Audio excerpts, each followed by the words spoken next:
hold on. Let me make sure my live video is up. Hold on 1 second. Give me 1 second. Shit.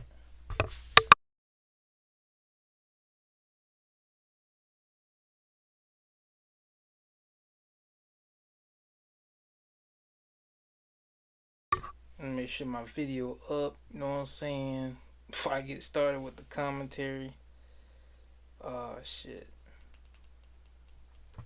Let me see. Let me make sure everything's working.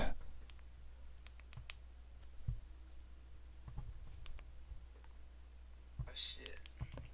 All right. Let me see. Hold up. Let me make sure everything's working. I'm just making sure my audio is working before I get started with this shit.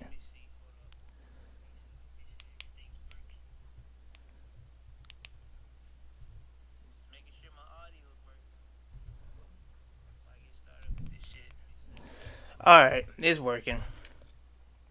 But yeah, this ain't gonna be a long video. But I just listened to the Earl Sweatshirt and Mike, uh, produced by Surf Gang, because they did like two albums. The album is called POMPEII Utility. It's like a double album. You know what I'm saying? They made their own speaker box, The Love Below. They version of speaker box, The Love Below. Cause remember, Outkast did something similar like this, where it's like a double album, but it's like two separate albums in one. So Mike and Earl Sweatshirt Surf Gang, they did their own speaker box, The Love Below, the underground version of speaker box, The Love Below.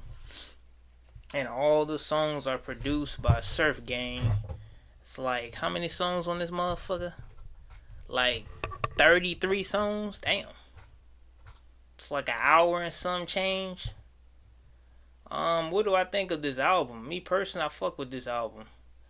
Um, I don't really have a rating, you know what I'm saying, right now, because this is just my first impressions, you know what I'm saying? I don't really have a rating as far as like what to rate this album. I like the rapping, even though it's pretty different. It's like monotone. It's like, Mike and Earl, they like mumbling with their verses. I mean, it don't really bother me because I listen to a lot of experimental music, so it's not really gonna bother me. But the lyrical niggas, you know what I'm saying, the lyrical spiritual niggas, they probably not gonna fuck with this shit because you know how these lyrical niggas be.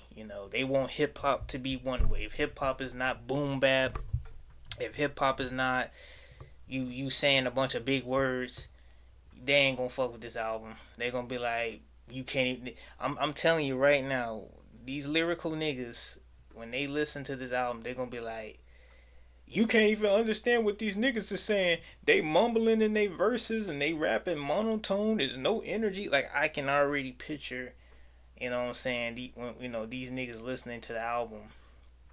You know what I'm saying? Them saying what they saying, but like, yeah, I mean, it don't bother me because like I listen to a lot of experimental music. If y'all been following my channel, y'all been following like the videos I make, even the music I make too, cause I make art myself. But it's like it don't bother me. I'm used to listening to all different type of music. But I mean, I fuck with this album. I mean, I like the production and shit.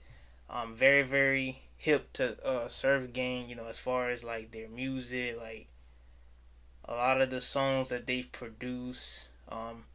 They produce songs with Kendrick Lamar, the Baby King song. I forgot what the song is called. It's that song that came out in 2023. That was produced by Surf Gang. A lot of people don't know that shit. That was produced by Surf Gang. I think it was called the Hillbillies. Yeah, it was called the Hillbillies. Yeah, that was produced by Surf Gang. So Surf Gang got a lot of songs that they produced that a lot of people not, a lot of people don't know. But yeah, I mean, like I said, the production on here is very abstract. It's good to see Earl Sweatshirt rapping on trap beats. I mean, not to say that he wasn't doing it before. I mean, he's rapped on numerous of trap beats before. Like what I'm saying.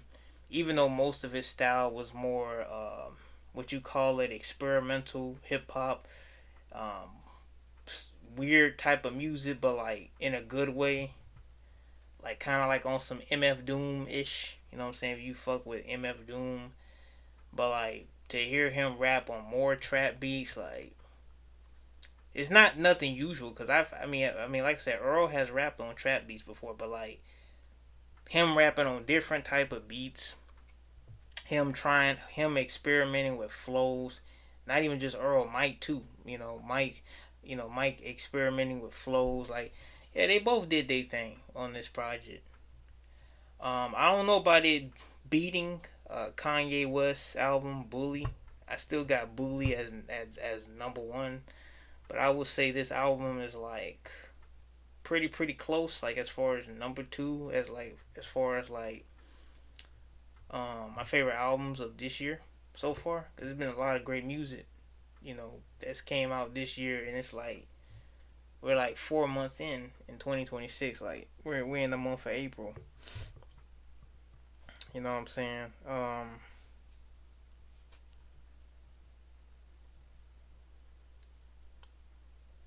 Yeah, I mean, like I said, I ain't got really much complaints with this album. I think my only complaint with this album was I wish he had the songs like Earl Sweatshirt, especially with Earl Sweatshirt's side, because Mike has his side, Earl has his side. I wish he would have included some of the songs that, because I went to go see Earl Sweatshirt. I think back in November he went on tour in Orlando and shit, and there was like two songs that he teased that was produced by Surf Gang, and I was like, why he didn't put this on the album? I forgot the name of the songs, but it was like two unreleased songs that he previewed on stage, and he previewed this at his concert, and I was anticipating that this shit was gonna be on the album, and I know it was produced by Surf Gang because it had the Surf Gang tag. It had the drums, like how Surf Gang produces, like the drum patterns, like how they produce and shit. So I was like really anticipating uh those songs that Earl previewed at like his in one of his shows. I was expecting that shit to like go on the album, but like I was really shocked that he didn't include it. I don't know if it was because of sample clearance, you know what I'm saying? I don't know if it's because of that, or maybe he's using those songs for later, or who knows. But I was like hoping we would get those songs, you know what I'm saying? Considering he was teasing a lot of it like at his shows, because he loves to tease his like unreleased songs. But I think that's my only complaint. I wish he would have included those songs on the project, but yeah, overall, I mean, I think they both did their thing on this project. I don't think it's topping Kanye's album Bully. I think Kanye's album Bully is like number one, but this is like number two.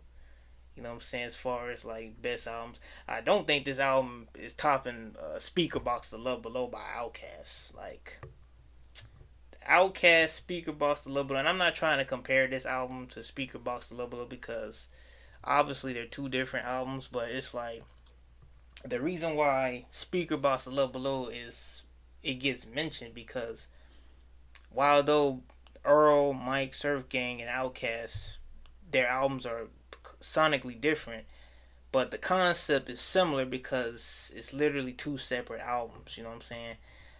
The reason why I say this album is not gonna top Outkast, Speaker Box Level Low, because like Speaker Box Level Low, like it's one of those albums like that album was perfect.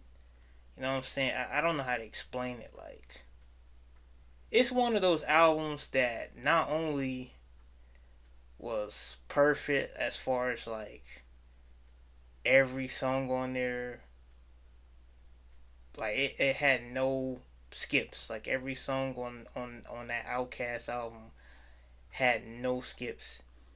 It was probably the only album that is what the best selling hip hop album of all time. And you know me, I don't really care about sales. I don't really care about like music selling. As long as the music's good, I don't really care about album sales. But if we want to talk about album sales, like that is like one of the best selling hip hop albums of all time. Like is this album sold more than Eminem's albums. Like I'm talking about Marshall Mathers. I'm talking about Tupac's albums. Like a lot of people thought Eminem's albums was the best selling hip hop album. A lot of people thought Tupac and this album and blase blase. No, it was Speaker Boss Love Below. Like that album, hands down, was the best selling like rap album of all time, and it's also the only hip hop album that won Album of the Year at the Grammys. You know what I'm saying? So like a lot of people don't give Speaker Box the Love Below a credit. You know what I'm saying? Like when people talk about influential hip hop albums of all time, they always name the same albums. They'll name Kanye 808s and Heartbreaks, which 808s and Heartbreaks is a great album. They'll name this album. They'll name that album, but it's like they won't talk about Speaker Box the Love Below. Like I never understood that. Like it's like motherfuckers be forgetting like how impactful that album was, man. Like that album was perfect from front to back. And that's one of my favorite albums of all time. So that's why I'm not trying to compare that album to Earl Sweatshirt and Mike's album because I feel like that's not fair. But as far as like the concepts, as far as doing a separate double album, it is very similar. You know what I'm saying? The comparisons it fits because it's like when I think of what Mike and Earl did with this album, I'm like I think about Speaker Box the Love Below. You know what I'm saying? Like you feel me? So it's like it's one of those albums you just cannot beat, man. It don't matter how many albums come out, how many great albums motherfuckers put out. I mean, like an artist could put out a great album that's good. They not topping Outkast album. Like Outkast Speaker Box the Love Below is one of those albums that you just cannot fucking beat. I don't even think you could put out an album that tops it. Like it don't matter how many albums you put out. It's not topping that album, man. It's just not. I would say probably the only album that probably comes close to maybe topping Speaker Box the Love Below. I would say Kendrick Lamar, Mr. Morale and the Big Steppers. But even with that album, that shit ain't topping Speaker Box the Love Below. Like it's one of those albums you just cannot fucking beat, man.